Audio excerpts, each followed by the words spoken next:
sommes dans notre mois d'explorer les secrets de la louange et de l'adoration. Un mois de louange et d'adoration. Un mois de louange et d'adoration. Nous parlons d'explorer les secrets de la louange et de l'adoration.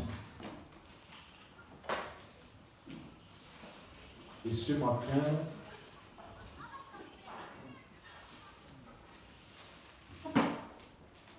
pendant le premier culte, le pasteur Thomas nous a parlé des éléments qui contribuent à édifier notre vie de louange et d'adoration.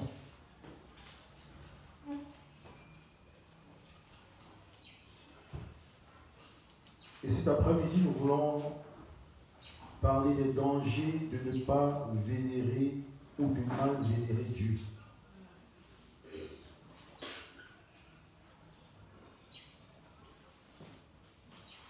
Tout chrétien doit la louange et l'adoration à Dieu. Et ne pas le faire, c'est mal faire. C'est pécher contre Dieu. Dieu ne nous supplie pas pour que nous le louions. Mercredi, j'ai enseigné sur les raisons qui peuvent nous pousser à louer Dieu. Plusieurs raisons peuvent nous pousser à louer Dieu. L'une des premières raisons, c'est la vie. C'est Dieu qui nous donne la vie. La vie n'est pas un argent comptant. Nous ne possédons pas la vie en nous-mêmes. Comme si nous pouvions décider quoi que ce soit. Non. Si nous vivons, si nous avons la force, si nous avons la santé, c'est la grâce de Dieu. Alléluia. Mais il y a des dangers aussi à ne pas vénérer Dieu. Si nous ne vénérons pas Dieu, si nous ne l'adorons pas, si nous ne le louons pas, ou si nous le faisons avec négligence, si nous le faisons sans attention, si nous le faisons de façon négligée, disparate, arrachée, sans y mettre de nous là-dedans. C'est un danger aussi.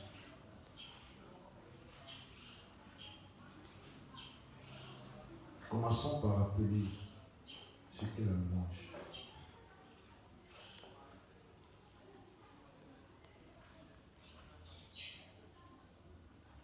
La louange est une voie d'accès à Dieu. Lorsque tu loues Dieu, tu as accès à sa personne. L'évêque David de Hidépo a dit, c'est la voie la plus facile d'accès à Dieu. Lorsque tu adores Dieu et tu le loues, tu attires sa présence. Dieu aime la louange. Dieu aime l'adoration. Dieu ne peut pas se louer, Dieu ne peut pas s'adorer. La louange, c'est un service qu'on rend à Dieu. Louer Dieu, adorer Dieu, c'est rendre ministère à Dieu. Lorsque les enfants de Dieu louent Dieu, ils rendent ministère à Dieu. Lorsque les enfants de Dieu adorent Dieu, ils rendent ministère à Dieu. C'est pourquoi la louange et l'adoration réjouissent le cœur de Dieu.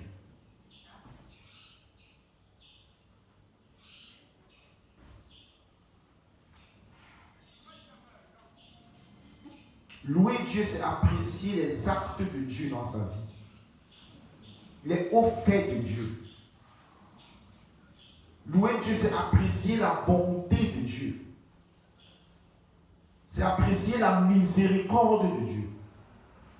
Lorsque tu regardes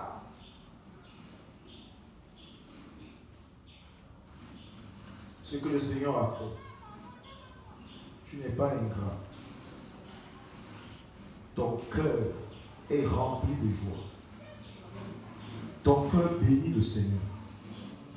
Et tu le loues. Parce que tu es dans la joie. Et tu le loues parce que tu es reconnaissant. Alléluia. Alléluia.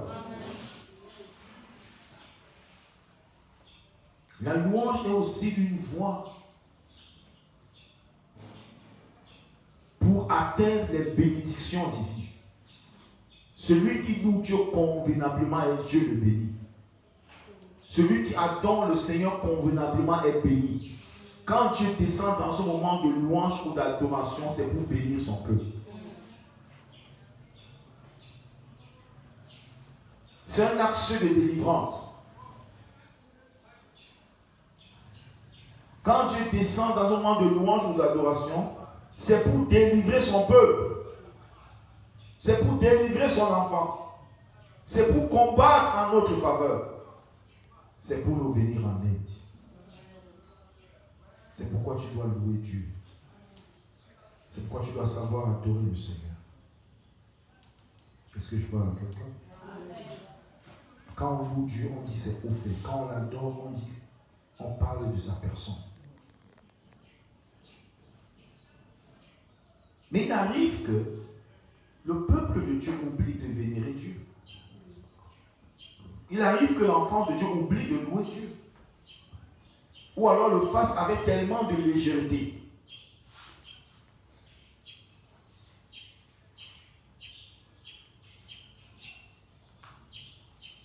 Le fasse avec tellement de légèreté que ça peut attirer plutôt la malédiction au lieu d'être d'attirer une bénédiction.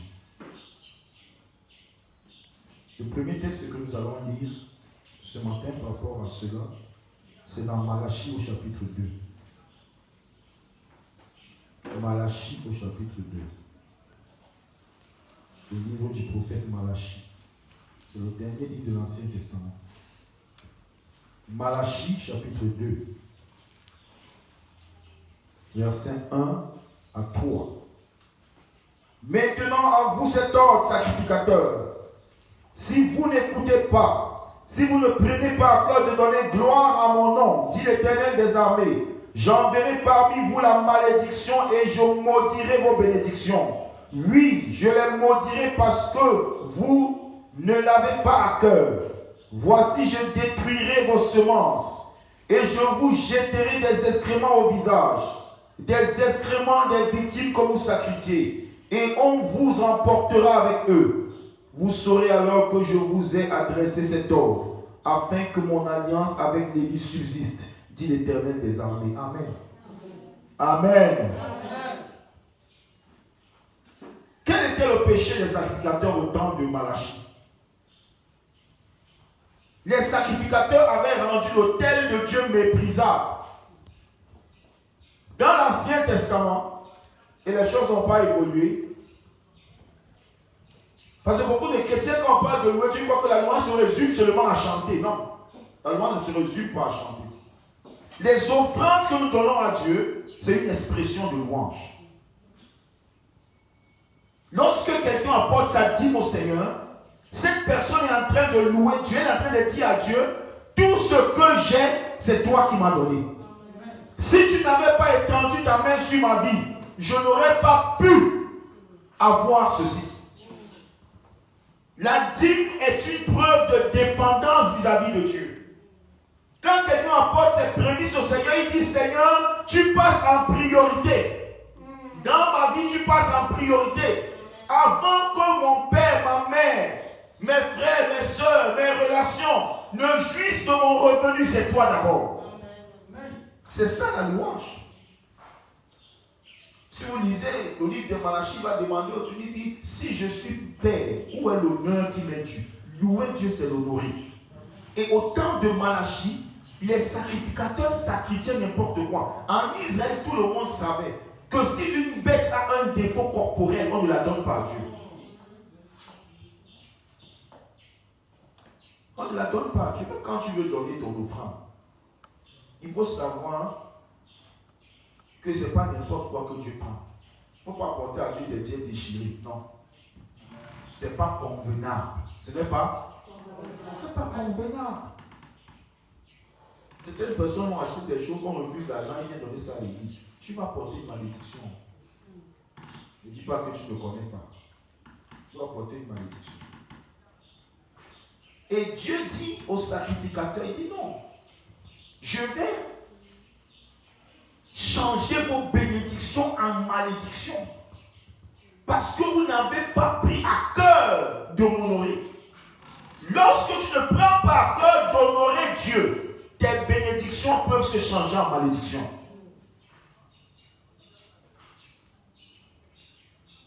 Dieu a fait une chose pour toi.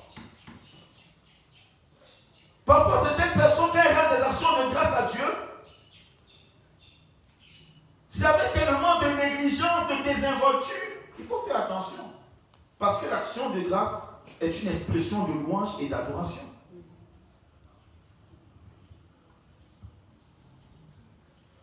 Il faut faire attention. Et les sacrificateurs prenaient n'importe quoi, non.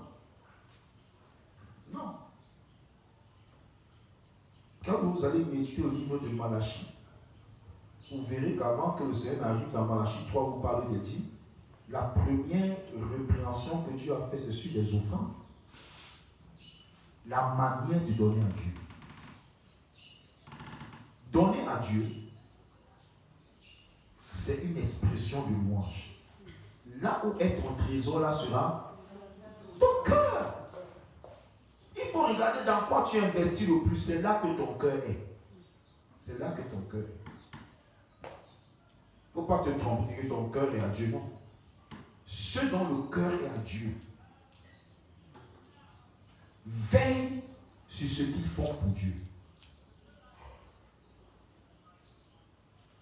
Donc Dieu dit au sacrificateur, il dit, je vais jeter des excréments sur vos visages.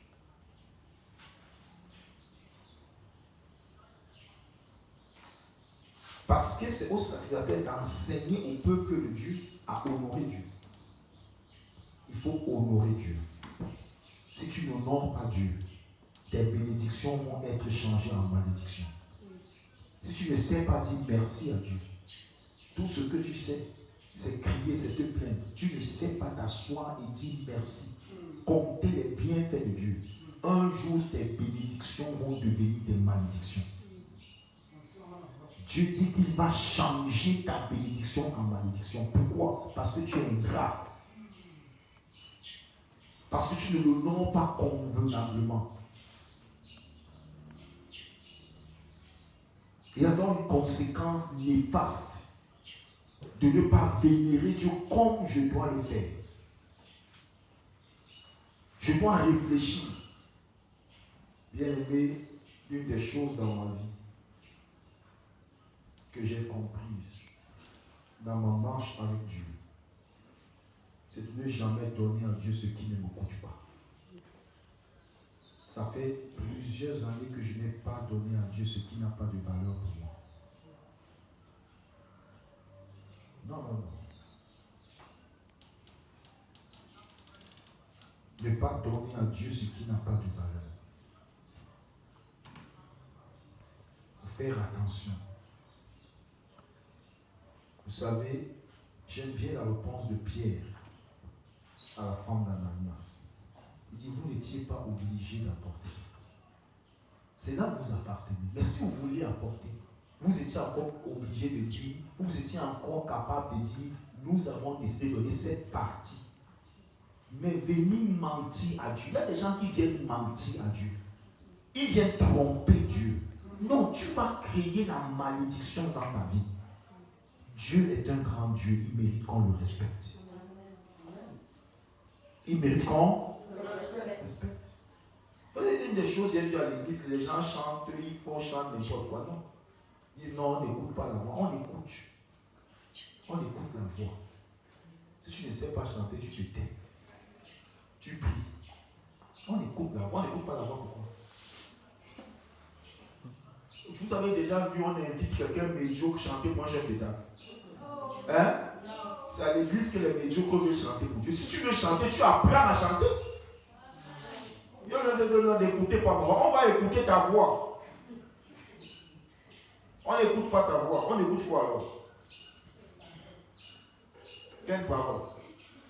C'est un chant. Il faut donc parler. Il faut parler. Ne chante pas, parle. Quand tu parles, on écoute tes paroles. Si tu veux chanter, tu apprends à chanter. Tu ne sais pas chanter, tu te tais. Tu pries. Tu bénis Dieu pour ceux qui chantent. Quand l'assemblée chante, tu chantes. Ne demande pas, ne fais pas les demandes de chant. Tu vas mener des voix de crapauds ici. Non.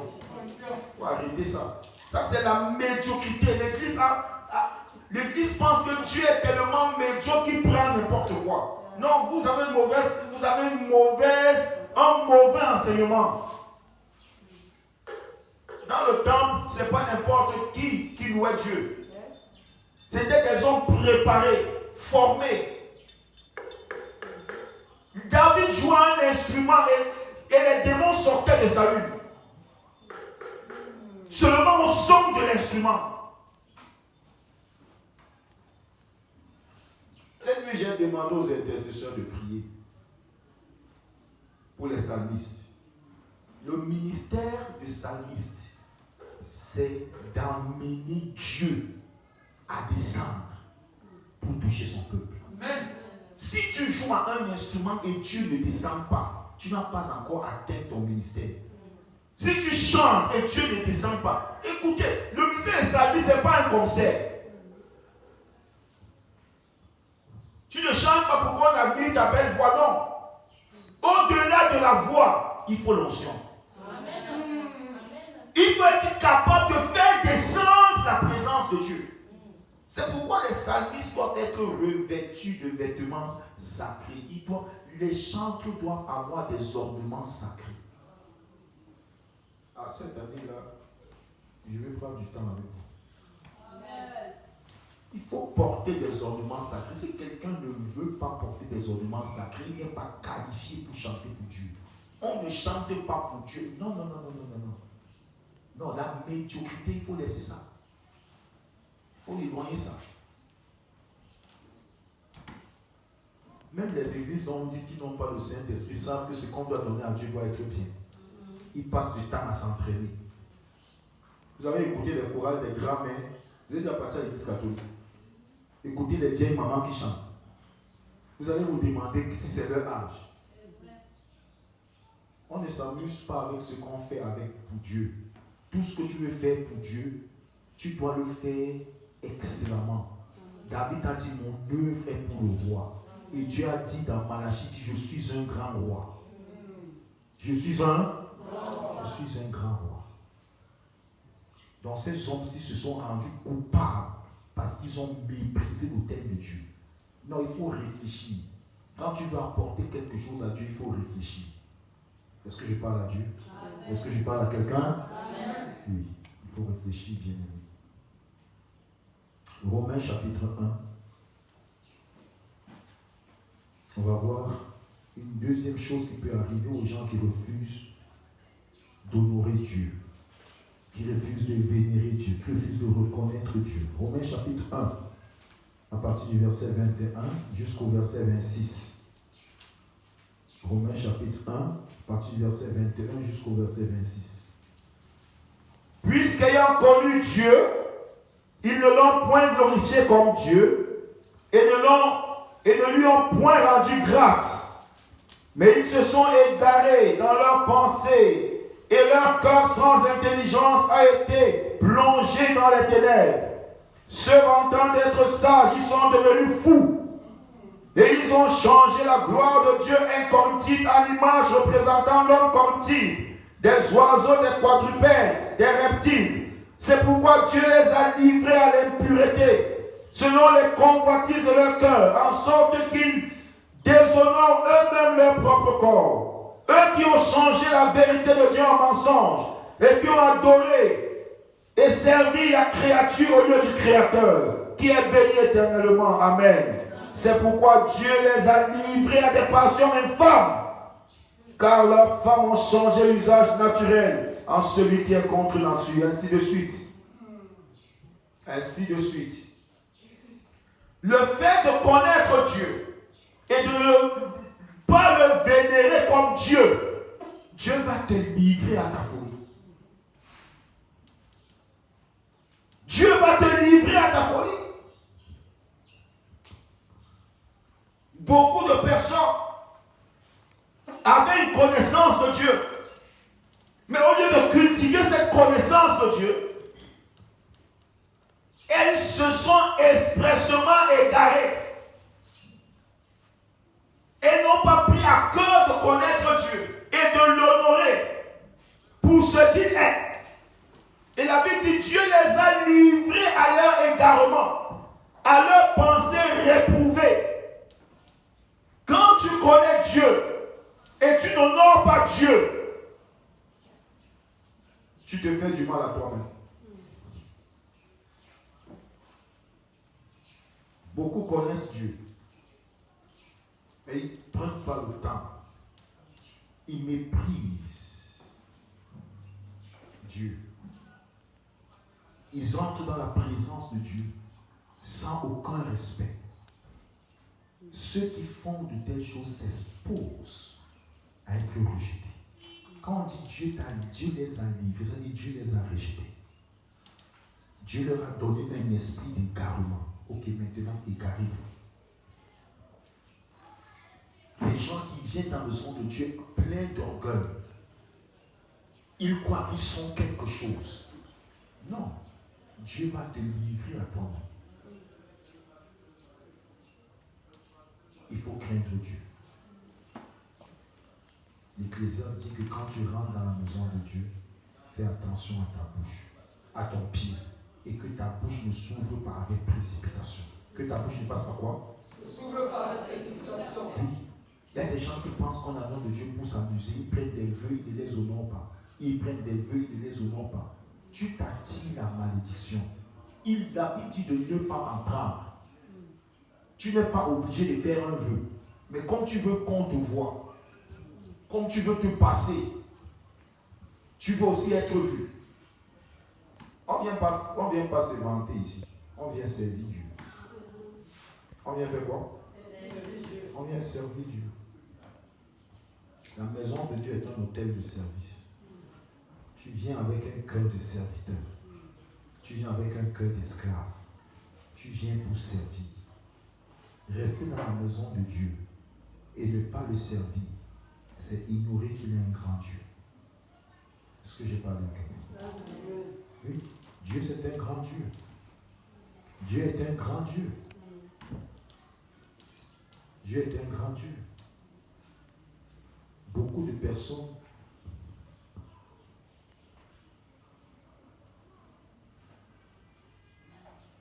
quand elles veulent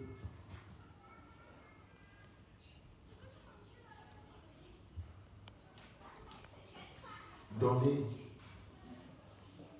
un enfant à Dieu, cherche l'enfant qui est le plus bête. C'est lui qui va servir Dieu. Dieu ne se pas servi par les gens bêtes. Répète. Je dis Dieu n'est pas servi par des gens bêtes. Répète. Ni par les idiots. Il est servi par des hommes intelligents. Dieu ne prend que le meilleur. Dieu ne prend que le meilleur.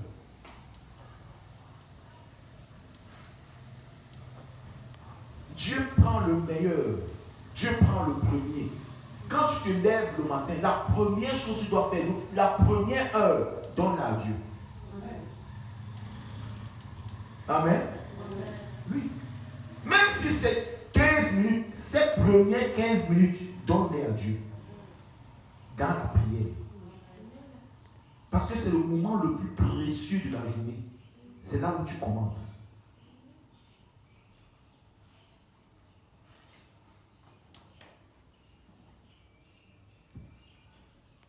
Moi, avant, je donnais ma dîme à Dieu, n'importe comment. Et un jour, j'ai compris une chose. La dîme n'est pas le dixième, c'est le premier dixième.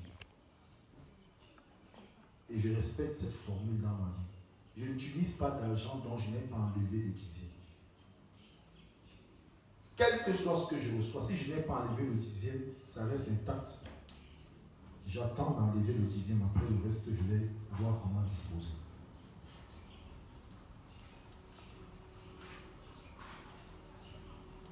Il faut apprendre à faire ce qui concerne Dieu avec crainte. cela va te bénir. Amen. Cela va te sauver. Amen. Cela va attirer la miséricorde de Dieu dans ta vie. Quand ton cœur honore Dieu, Dieu aura pitié de toi. David était un homme qui honorait tellement Dieu que même lorsqu'à David a péché, Dieu a eu pitié de lui. Les hommes qui honorent Dieu savent s'humilier. Mais la Bible dit ceux-ci se vantaient d'être sages, alors ils sont devenus fous. Si tu crois être plus sage que Dieu, tu es un fou. Si tu crois être plus grand que Dieu, tu es très petit. Beaucoup de gens sont des insensés. De véritables insensés. Parce qu'ils n'ont aucune crainte de Dieu. Ils ne connaissent pas Dieu. L'apôtre Paul disait au Corinthiens, je vous dis à votre honte, vous ne connaissez pas Dieu. C'est terrible quand on ne connaît pas Dieu. On fait beaucoup d'erreurs. Quand on ne connaît pas Dieu. Ce matin, le pasteur Thomas nous disait, ne devez pas prier en tournant le dos à l'autel.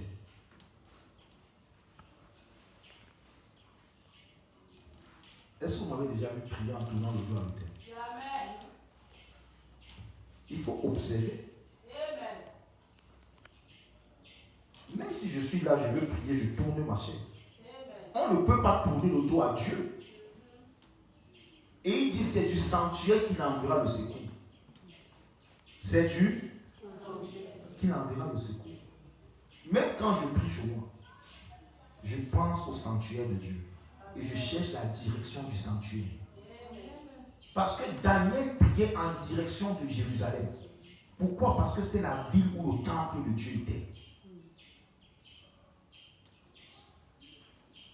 Aujourd'hui, les choses sont devenues tellement tout, on méprise tout. Non. On ne tourne pas le dos à l'autel.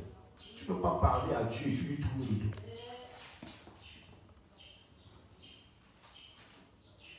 Est-ce que Dieu te tourne le dos quand il te parle? Ça, c'est des principes de base. Des principes de base. C'est basique. C'est des petites choses. Mais c'est ça qui montre la crainte de Dieu.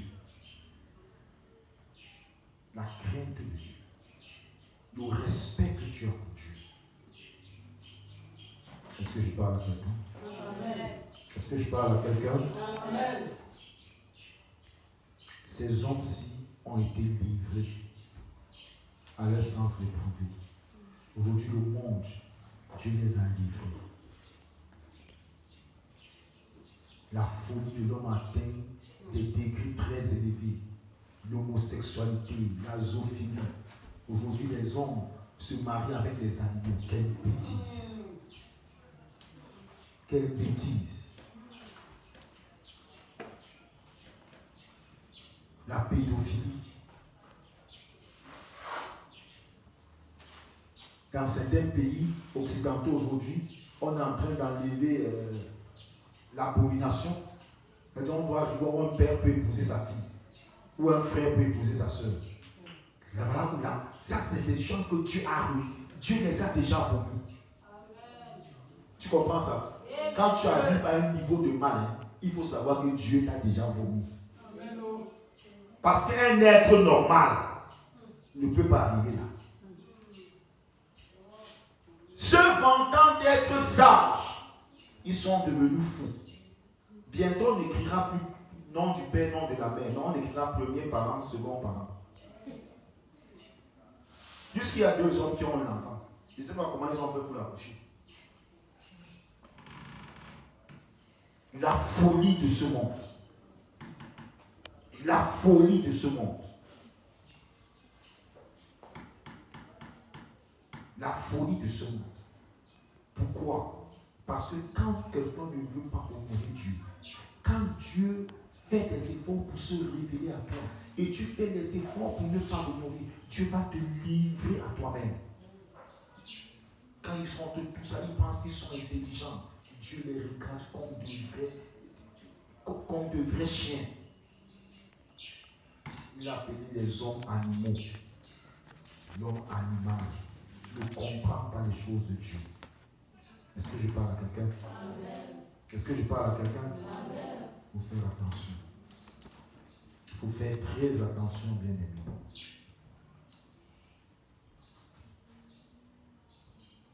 On va aller aussi dans 1 Samuel au chapitre 2, à partir du verset 12 jusqu'au verset 17.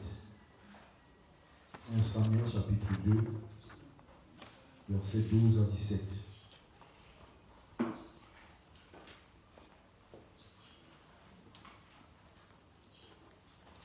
1 Samuel chapitre 2, verset 12 à 17. Les dangers de ne pas vénérer ou de mal vénérer le Seigneur. Tu peux être rejeté, être animé d'un esprit d'égarement. Que Dieu t'en préserve au nom de Jésus. Amen. Que Dieu t'en préserve au nom de Jésus. Amen. Les fils d'Élie étaient des hommes pervers. Ils ne connaissaient point l'Éternel. Et voici de quelle manière d'agir de ces sacrificateurs à l'égard du peuple. Lorsque quelqu'un offrait un sacrifice, le serviteur du sacrificateur arrivait au moment où l'on faisait cuire la chair, tenant à la main une fourchette à 3 dents. Et il piquait dans la chaudière, dans le chaudron, dans la marmite ou dans le pot. Et tout ce que la fourchette amenait, le sacrificateur le prenait pour lui. C'est ainsi qu'ils agissaient à l'égard de tous ceux d'Israël qui venaient à Silo. Même avant qu'on fît brûler la graisse, le serviteur du sacrificateur arrivait et disait à celui qui offrait le sacrifice: donne pour le sacrificateur la chair rôtie. La chair à rôti. Il ne recevra de toi point de chair cuite. C'est de la chair crue qu'il veut. Et si l'homme lui disait: quand on aura brûlé la graisse, tu prendras ce qui te plaira, le serviteur répondait: non, tu donneras maintenant, sinon je prends de force. Ces jeunes gens se rendaient coupables devant l'Éternel d'un très grand péché parce qu'ils méprisaient les offrandes de l'Éternel. Ils faisaient quoi? Ils faisaient quoi? Ils méprisaient les offrandes. Ils méprisaient. Il faut faire attention à ce qui appartient à Dieu. Ce qui est offert à Dieu, il faut faire attention.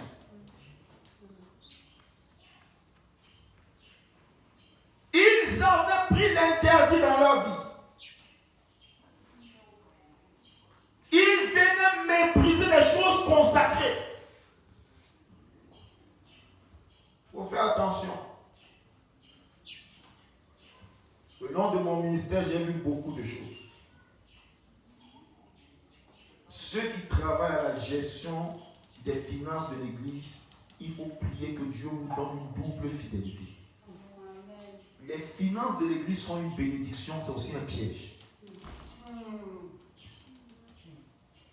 Il faut faire très attention. Très attention.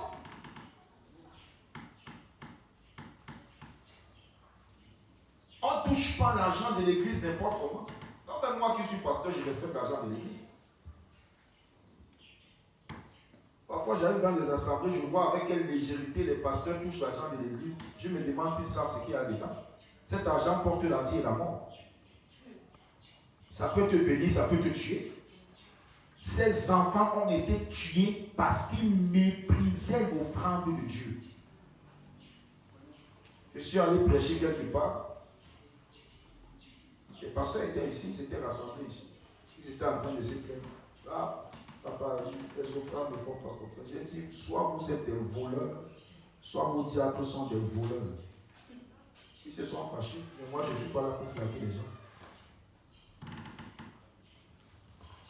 J'ai dit, je répète, soit vous êtes des voleurs, soit vos diacres sont des voleurs. J'ai implanté plus d'églises que vous tous. J'ai dirigé plus d'assemblées que vous tous.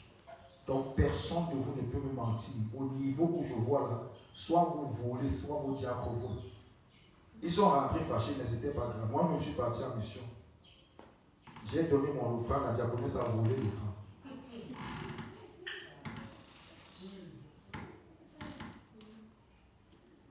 Quand tu gères l'argent de l'église et tu le voles, tu crois que tu vas aller où?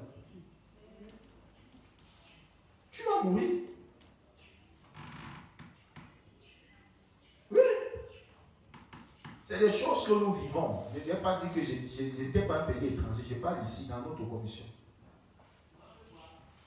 Mais tous les pasteurs savent combien je donne à l'offrande. Le pasteur lui a dit que le docteur Obaké ne donne jamais cette somme d'argent à l'offrande. À cette époque, mon offrande c'était 10 000. Votre dit que le docteur Obaké donne au moins 10 000. Elle a sorti les 10 000. Vous voyez ça?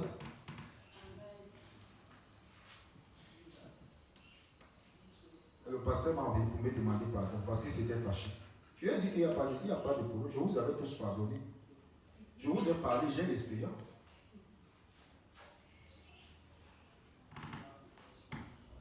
Il y a une autre qui a fui. On a vu l'action de grâce de l'apôtre. On a donné 2 coques, elle a pris un. Elle a mis dans son sac. Heureusement qu'une seule a vu. J'ai dit enlève. Et on m'a appelé pour dire qu'on lui pardonne. J'ai dit pardonne-lui jusqu'à ce que j'arrive. Dès que je vais arriver, elle aura le pardon. Des bandits dans la maison de Dieu. Il ne faut pas faire de telles choses. Ça entraîne la mort. Ça tue. Ça a tué les fils d'Élie. Ça ne va pas t'épargner. Ça ne va pas t'épargner.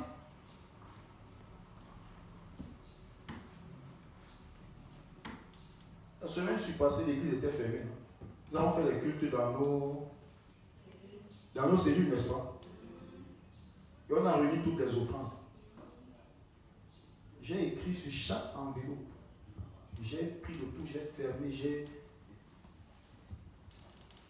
agrafé dans une enveloppe. Dès qu'on a repris les cultes, j'ai remis au comité des finances. Parce que c'est l'argent de Dieu. Si tu t'amuses avec ça, ça va te tuer. Ça va te ruiner. On ne joue pas avec ce qui appartient à Dieu. Tu peux avoir une chaise chez toi qui vaut 1 million. Elle n'est pas plus valeureuse que cette chaise parce que c'est la chaise de Dieu. Les choses qui appartiennent à Dieu, faites attention aux choses qui appartiennent à Dieu. Même si tu vois une cuillère qui appartient à Dieu, fais attention. Moi, j'étais pasteur dans une église et il y avait des actions de grâce et tout. Quand l'heure est arrivée de partir de là, j'ai fait le point jusqu'aux cuillères qu'on avait dedans. On ne m'a pas dit que c'est pour toi, on avait dit que c'est pour l'église. Mais tu utilises parce que tu es le pasteur. Quand je partais, j'ai écrit tout dans un cahier, jusqu'aux petites cuillères. Et j'ai appelé la diaconesse pour compter. Elle a tout compté, je lui ai remis et le cahier et tout ce qui leur appartenait et je suis parti. Parce que la chose de Dieu ne se perd pas. Ne joue pas avec ce qui appartient à Dieu. Il faut craindre Dieu. Il faut craindre Dieu. On a tellement de défis dans nos vies qu'il ne faut pas ajouter d'autres. Est-ce que je parle à quelqu'un? Il ne faut pas ajouter d'autres. Il ne faut pas ajouter d'autres. Ne rends pas la vie difficile pour toi. Tu croiras que tu es en train d'abuser avec Dieu. Non. Non, non, non. Non. Ce qui est à Dieu est voué par l'interdit. Ces hommes-ci n'ont pas respecté Dieu. Ils n'ont pas loué Dieu. Ils n'ont pas craint Dieu. Ils n'ont pas honoré Dieu. La mort est tombée. La maison d'Élie a eu une telle malédiction. Dieu dit qu'il n'y aura jamais de vieux dans cette maison.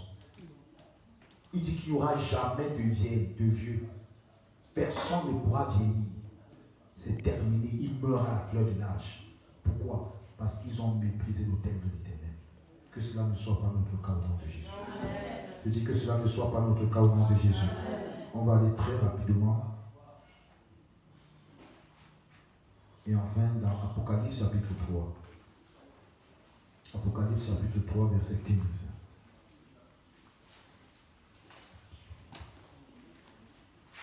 Apocalypse chapitre 3, verset 15 à 20. Apocalypse chapitre 3, verset 15 à 20.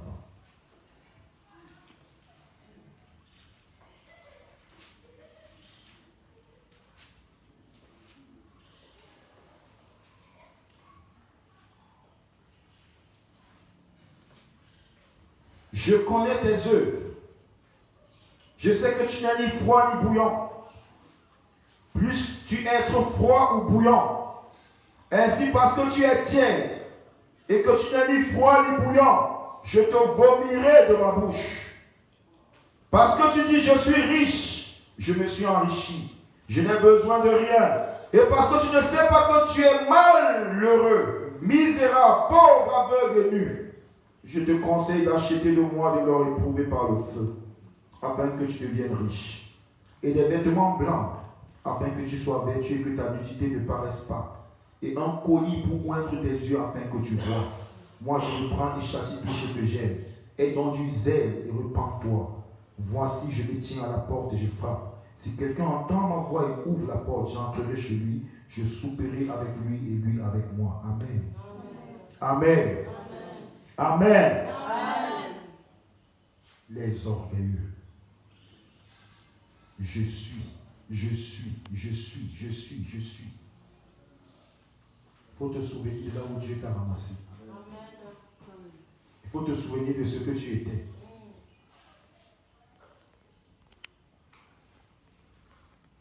Ne regarde pas aujourd'hui, parce que tu sais déjà t'habiller. Regarde là où Dieu t'a ramassé. Ne regarde pas aujourd'hui parce que tu sais déjà utiliser la cuillère. Regarde là où Dieu t'a ramassé. Ne regarde pas aujourd'hui parce que tu sais déjà te laver. Regarde où Dieu t'a ramassé. Quand tu oublies là où Dieu t'a ramassé, ta propension à chuter est trop grande. David a dit, moi David, j'étais un berger. J'étais quoi? Derrière le troupeau de mon père. Moi David, si on cherchait quelqu'un pour être roi, ce n'était pas moi. Tu penses être quelque chose maintenant?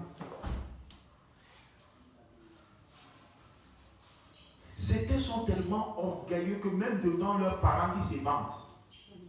C'est de la folie, non?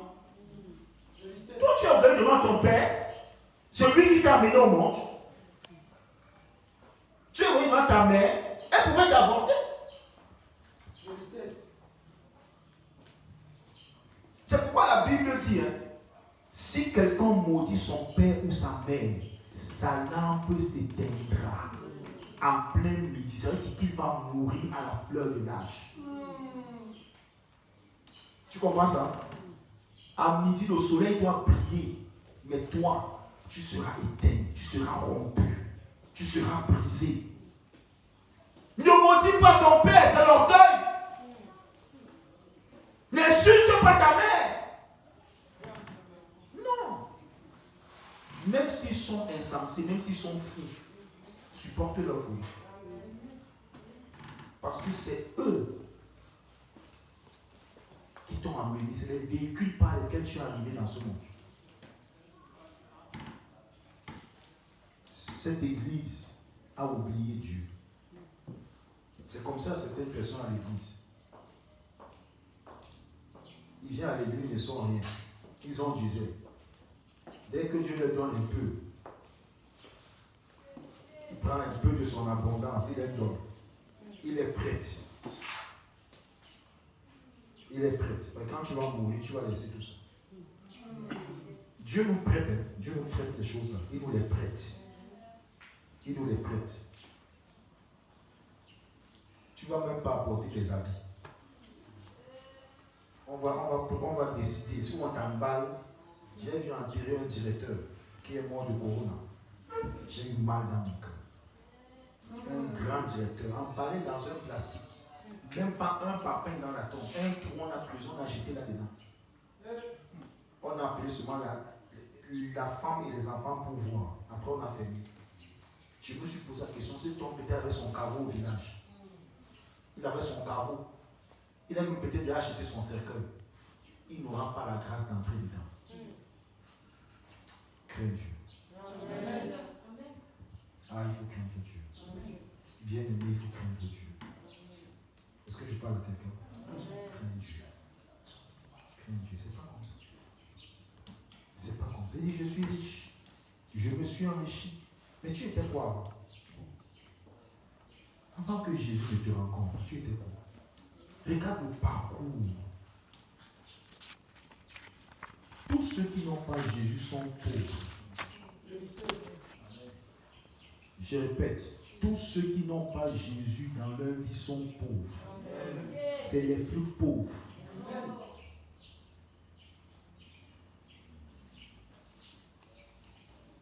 Les plus pauvres. Tout ce que tu as va te quitter. Peut-être que tu as une voiture, tu as des diplômes, tu as une position sociale, tu habites une grande maison. Mais le jour de ta mort, tout ça tu vas laisser. Si tu n'as pas Jésus, tu es perdu pour l'éternité. Tu iras tout droit en enfer. Pour toujours, il n'y a pas de rattrapage. Le purgatoire n'existe pas, ne te trompe pas. Ne te trompe pas.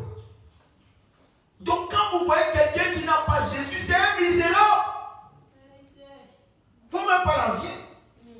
Il n'a rien. Même ce qu'il croit avoir, il n'a pas. Il faut d'une minute.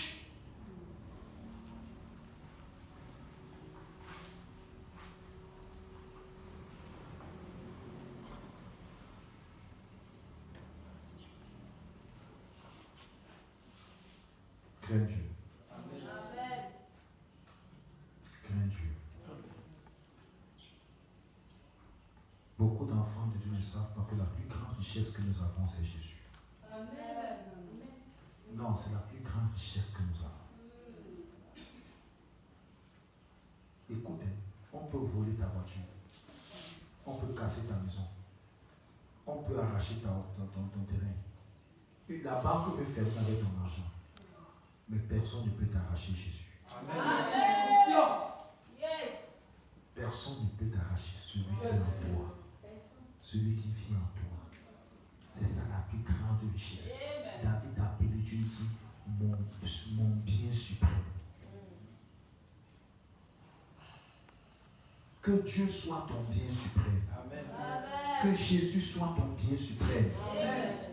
Nous devons travailler jusqu'à un point où Jésus est devenu notre bien suprême. Amen. Tu ne peux pas l'abandonner parce que tu ne sais pas comment tu vas vivre.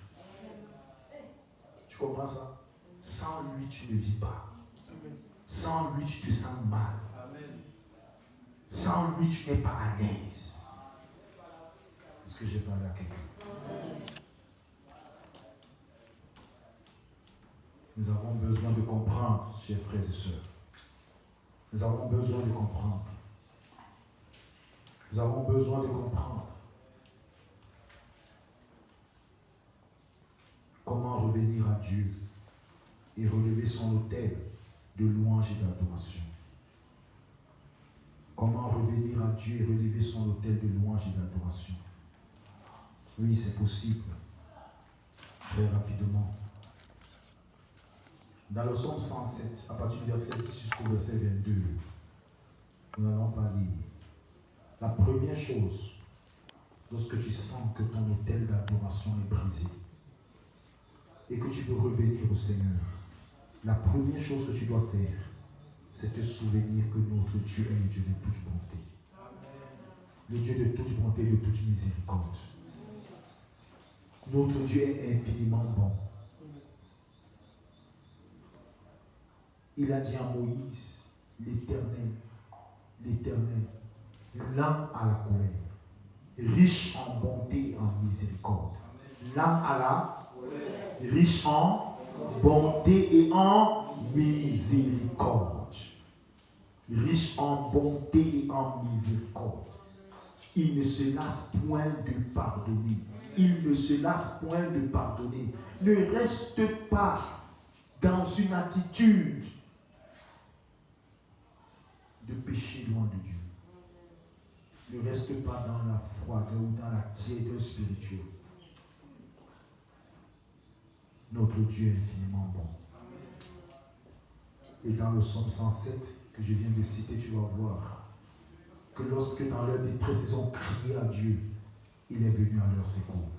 Si tu cries à lui, il viendra à ton secours. Je dis, si tu cries à lui, il viendra à ton secours.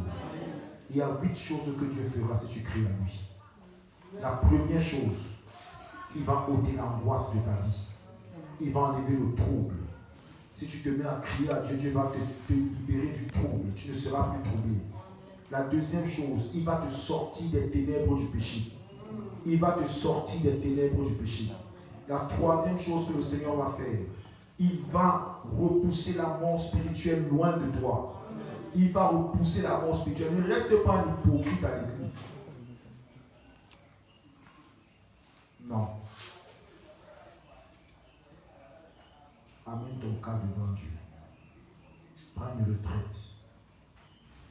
Il va venir. Il va repousser la mort. Il va rompre les liens du péché. Il va briser les portes des reins et les verrous de fer. Cela signifie que Dieu va te sortir de toute prison spirituelle et de toute prison émotionnelle. Beaucoup d'enfants de Dieu vivent dans la culpabilité. Il peut confesser le même péché 50 fois. Il confesse chez tel, il confesse chez tel, il confesse chez tel. Quand il va là-bas, il commence encore à confesser. Non, non. Dieu t'a pardonné depuis, il faut te pardonner toi-même. Amen. C'est une prison. La culpabilité, c'est une prison. Le sang de Jésus est puissant pour laver tous les péchés. Amen. Tu as compris ça? Quand Satan te tient la culpabilité, il faut chercher une couverture spirituelle. Il faut venir voir ton père spirituel. Je dis à toi que si tu confesses un péché, tu n'as pas la paix. Viens voir ton pasteur. Si Satan montre à quelqu'un dit que le pasteur va te tuer, le pasteur n'est pas là pour te tuer. Il est là pour te donner des soins. La Bible dit donner des soins à sa brebis. Est-ce que je parle à quelqu'un? Cette image du pasteur qui est là pour te tuer, il faut la lever. C'est une image mensongère. C'est l'image que Satan te donne quand tu as péché. Vous savez, quand quelqu'un a péché, Satan lui montre Dieu comme un père qui va le punir. N'est-ce pas? Pour qu'il ne râle pas sur Dieu. Non, Dieu aura pitié de toi. Il sait de quoi tu es fait. Avant que tu ne pêches, il savait que tu vas pécher. Reviens à lui de tout ton cœur. Sans ta misère. Présente-toi à Dieu. Il va entendre ton cri.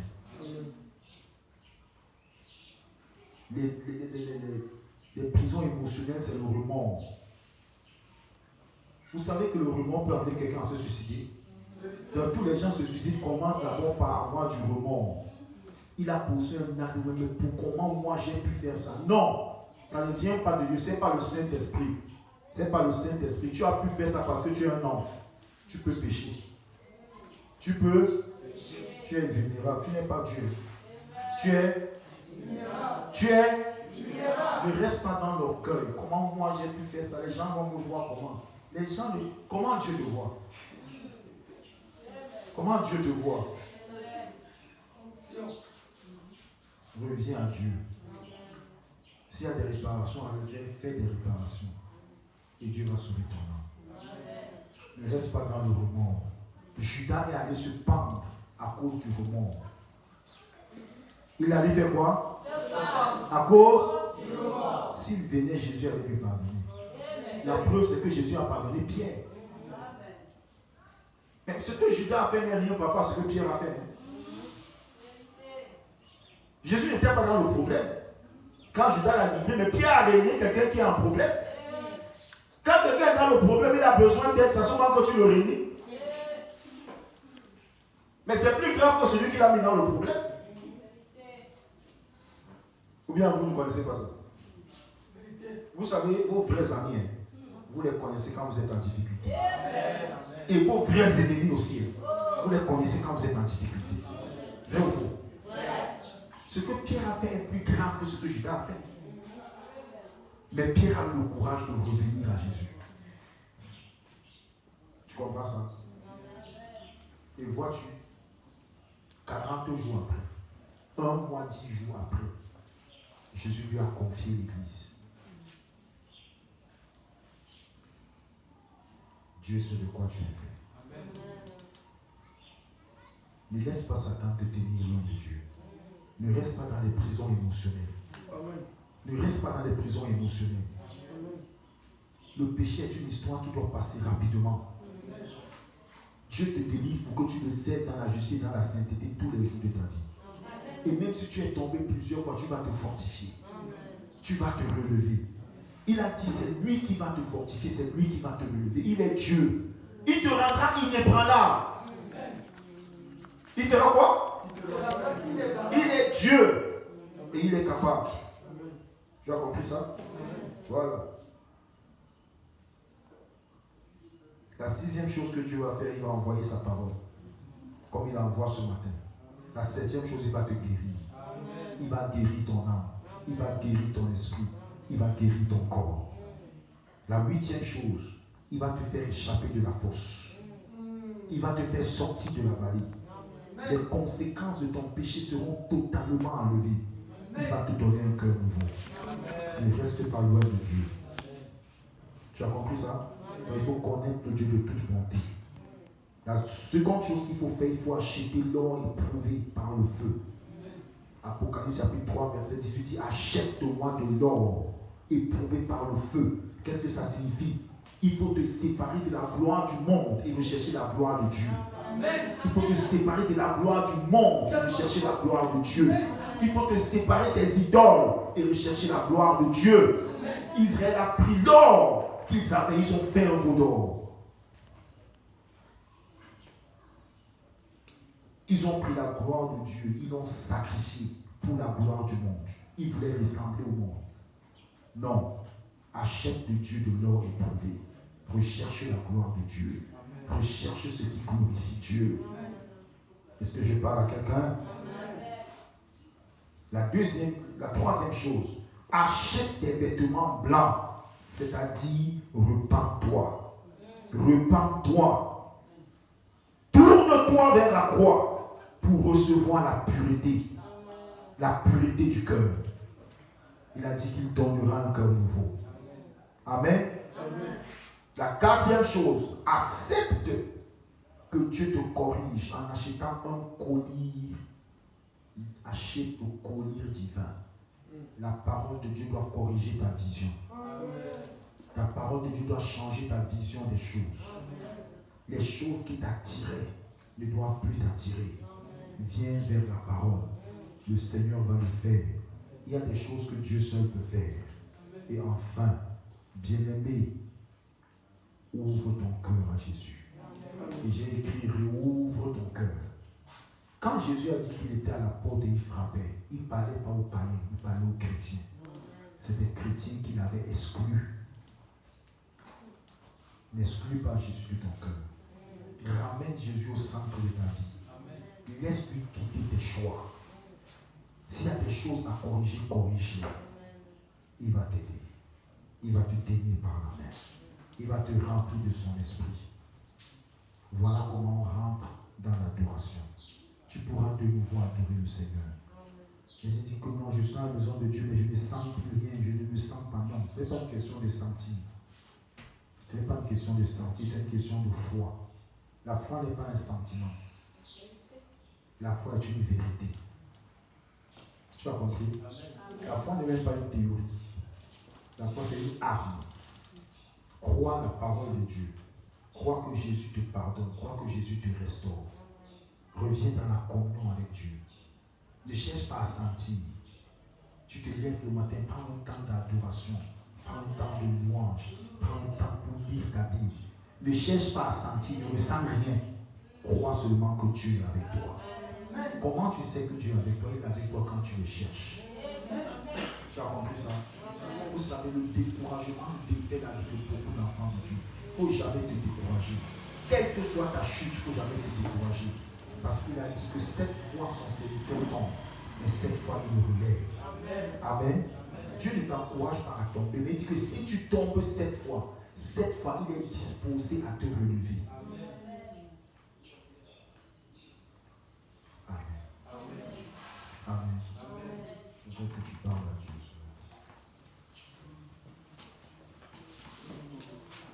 Qu'il préserve ton âme de la mauvaise vénération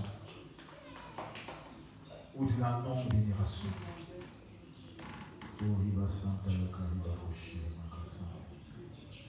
Oui, Seigneur éternel. Tu es un Dieu bon, tu es un Dieu grand. Seigneur éternel, ce matin, je prie que tu viennes et que tu éclaires ton peuple par ton esprit. Tu l'éclaires par ta parole, Seigneur. Tu éclaires mon frère, ma soeur. Tu éclaires, Seigneur, ô Dieu, chacun ici par ta parole. Et tu permettes, Seigneur, que chaque cœur reçoive de toi l'aide pour revenir à l'autel de l'adoration. Que tu relèves l'autel d'adoration de chacun, de celui qui soupire après toi, Seigneur. Oh Dieu, merci pour ta fidélité. Ta fidélité est grande. Ta fidélité est incomparable.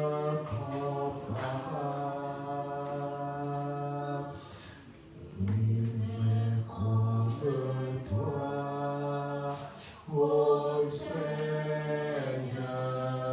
grande est ta fidélité, ta fidélité, ta fidélité est grande.